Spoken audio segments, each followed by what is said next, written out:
has been divided on this issue. I mean, I'm just trying to be pragmatic and realistic about this, and there's no point in making sort of predictions or suggestions when you're fully conscious of the fact that there's different perspectives within the European Union, as I've experienced as Foreign Minister, and indeed as I've experienced as teacher. So some countries come at the issue from a different perspective and see it through a different prism.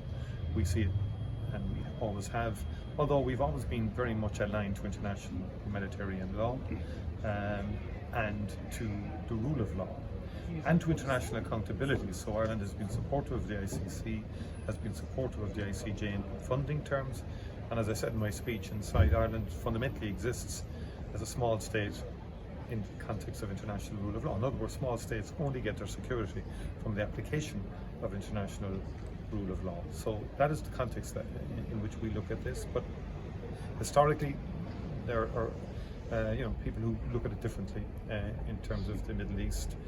I'm conscious of that.